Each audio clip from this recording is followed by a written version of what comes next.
కమల్ హాసన్, సిద్ధార్థ్, సముద్రగని, బాబీ సింహ, SJ సూర్య, రకుల్, ప్రియా భవానీ ఇలా భారీ తారాగణంతో తీసిన భారీ బడ్జెట్ సినిమా ఇండియన్ 2.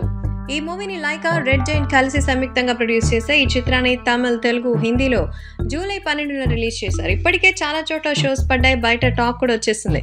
భారతీయుడు 2 ఎలా ఉంది, సేనాపతి మళ్ళీ ఏం చేశారు, లంచగొండితనం, అవినీతి మీద ఇండియన్ తాత చేసిన పోరాటం ఏంటి అనేది చూడాలి.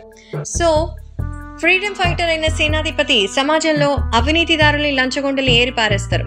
ఇందులో తన కొడుకు చందుని కూడా వదిలిపెట్టడు. అవినీతి పరుడైన తన కొడుకుని కూడా వదలని సేనాపతి ఇన్నేళ్ల తర్వాత మళ్ళీ ఇండియా తిరిగి వస్తారు. ఈ నేటి సమాజంలో పేరుకుపోయిన అవినీతి, లంచగొండితనం మళ్ళీ ఎలాంటి పోరాటం చేశారు, నేటి యువతని ఈ పోరాటంలో ఎలా భాగస్వామ్యం చేశారో, అసలు సేనాపతి మళ్లీ రావడాన్ని నేటి సమాజం ఎలా చూసింది, సమాజంలో పౌరుల బాధ్యతల్ని సేనాపతి ఎలా గుర్తు చేశారు, చివరికి లంచగొండి సమస్యలు, అవినీతిమయమైన అధికారులని సేనాపతి ఎలా అంతం చేశారు అనేదే కథ. ప్రాణాలకు తెగించి తెల్లదొరల నుంచి విడిపించుకున్న ఈ దేశంలో మళ్లీ లంచగొండితనాన్ని సహించలేకపోతారు. చివరికి తన కన్న కొడుకుని సైతం చంపేసిన సేనాపతి కథని భారతీయుడు సినిమాలో చూశాం. అది బాగా కనెక్ట్ అయింది. అందులో ఎమోషన్, కథనాలు, అసలు రెహమాన్ గారి మ్యూజిక్ ఇప్పటికీ కూడా బెస్ట్ అని చెప్పొచ్చు.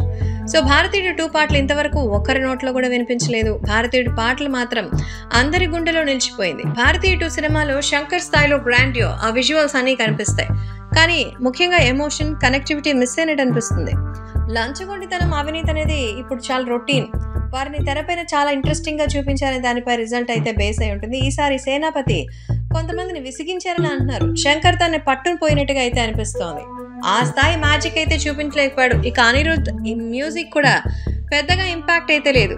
అయితే నిజంగానే ఈ సినిమా ఎలా అద్భుతమైనటువంటి మార్క్ ని చూపించగలుగుతోంది అనేది తెలియాలంటే ఈ రోజు సాయంత్రానికి కనుక క్లారిటీ వచ్చే అవకాశం అయితే ఉందంటున్నారు రివ్యూవర్స్.